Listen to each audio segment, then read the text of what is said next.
현재 HLB 리보세라닙은 위암 3차, 4차 치료제로 동시에 NDA를 준비하고 있습니다.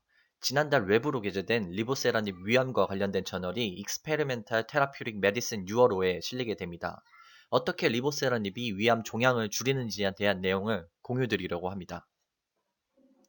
해당 논문을 한글로 번역해보면 아파티닙은 박스, BCL-2 신호 전달 경로를 통해 IL-17 발현 수준을 조절하여 위암 발생을 억제합니다. 라는 제목입니다. 사실 많은 주주분들이 의학을 전공하시는 분들이 아니므로 상세 실험 방법은 제외하고 결과 위주로 리보세라닙 효능을 보도록 하겠습니다. 제목으로부터 유추해보면 아파티닙을 복용하면 IL-17이 뭔지는 모르겠지만 이게 조절이 돼서 위암 발생을 억제한다고 하는 것을 직관적으로 알 수 있겠습니다.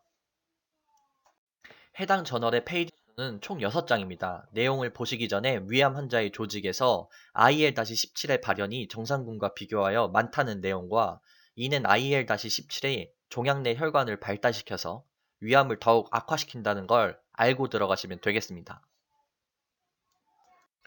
이 논문의 초록에서는 위암은 발생률과 사망률이 높은 위장 종양이고 IL-17은 인터루킨-17이라고 하는데 이는 위암 발병에 중요한 역할을 하는 사이토카인이라고 합니다.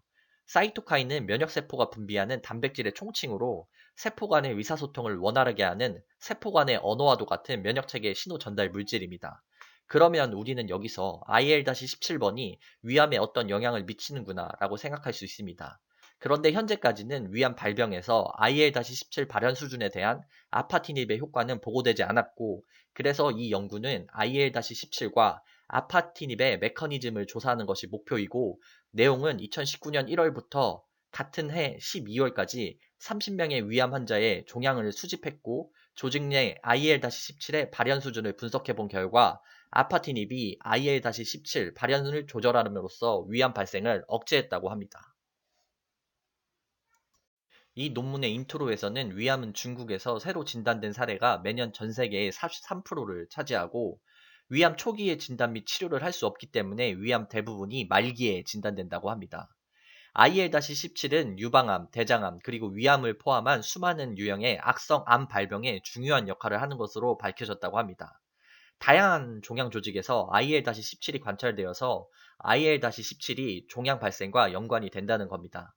현재 위암에 대한 표준 치료법에는 수술과 병용 화학요법이 있는데 화학요법이 진행성 위암에 대한 1차 치료 옵션이 되어 있지만 효과는 미비하다는 것이죠. 그래서 아파티닙과 같은 표적요법이 주목을 받고 있다는 겁니다. 아파티닙은 종양 조직에서 새로운 혈관의 형성을 억제해서 종양의 진행을 더디게 할 수 있고 이미 아파티닙은 실험을 통해서 전이성 위암 환자에서 효능을 입증했다고 합니다.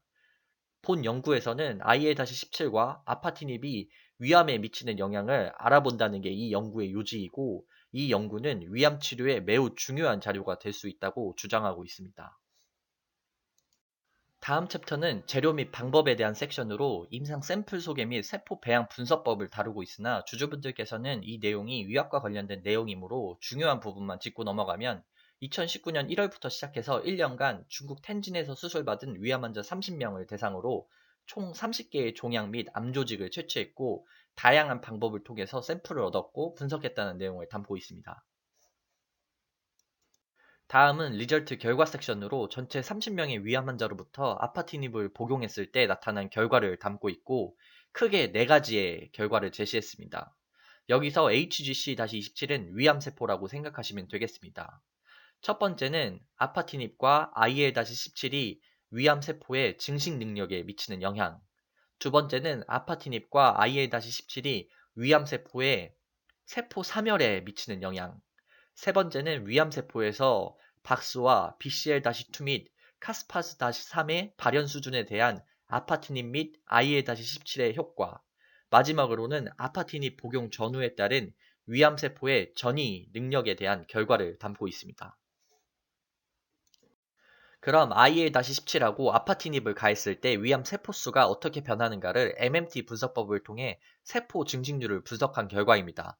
총 4개군을 비교 분석했는데 어떠한 조작이나 조건도 가하지 않은 대조군을 컨트롤군이라고 하고 이를 포함하여 IL-17군, IL-17 플러스 아파티닙군, 그리고 아파티닙군이 되겠습니다.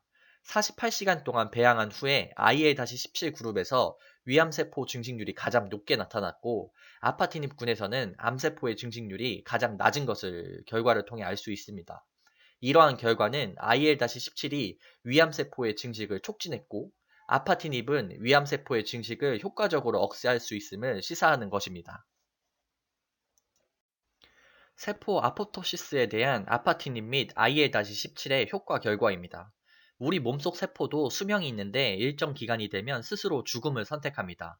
이를 아포토시스라고 하는데 이 과정에서 문제가 생긴 세포는 자살에 실패해 암세포가 되고 암세포는 사멸하지 않고 오히려 반복 분열을 통해서 점점 증식합니다. 위암세포의 세포 사멸에 대한 아파티닙과 IL-17의 효과를 다른 방법으로 조사한 거고 아무런 조작을 가하지 않은 컨트롤군의 세포 자살률은 11%입니다. 그런데 IL-17군은 6.8%로 암세포가 죽지 않고 살아있다는 겁니다. 그리고 아파티닙 그룹에서는 암세포의 자살률이 39%로 높게 나타난 것을 실험을 통해 증명한 것입니다. 어려운 용어입니다만 쉽게 설명하면 박스 및 카스파스-3은 세포 사멸과 관련된 인자고 BCL-2는 세포 증식과 관련된 인자입니다. 그럼 앞에서 본 내용을 통해서 아파티닙을 먹으면 암세포가 죽으니까 박스 및 카스파스-3는 줄고 세포 증식 인자인 BCL-2는 낮게 나와야겠구나라고 생각할 수 있습니다. 그리고 결과 또한 그렇게 나타난 것을 알 수 있습니다.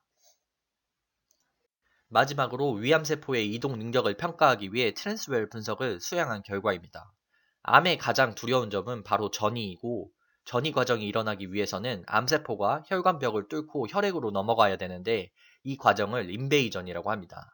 트랜스웰은 세포의 이동에 대해 자주 사용하는 검사 방법이고 대조군과 비교하여 IL-17 그룹이 침습성 세포의 수가 증가되었고 이는 IL-17의 위암세포 침습 능력을 촉진할 수 있음을 나타냅니다. 또한 아파티닙 그룹에서 침습성 세포의 수는 타 그룹에 비해 감소한 것으로 보아 아파티닙을 복용하게 되면 위암세포의 이동을 줄일 수 있다는 것입니다.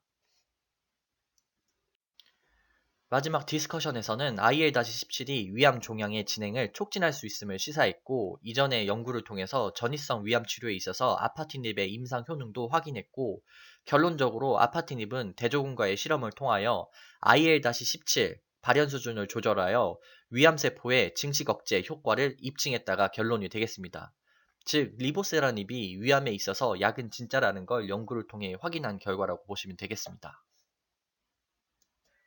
추가로 나오는 논문을 통해서 리보세라닙 효능에 대해서 또 전달드리도록 하겠습니다. 마지막으로 국내 연도별 암 환자 발생자 수를 끝으로 영상을 마치도록 하겠습니다.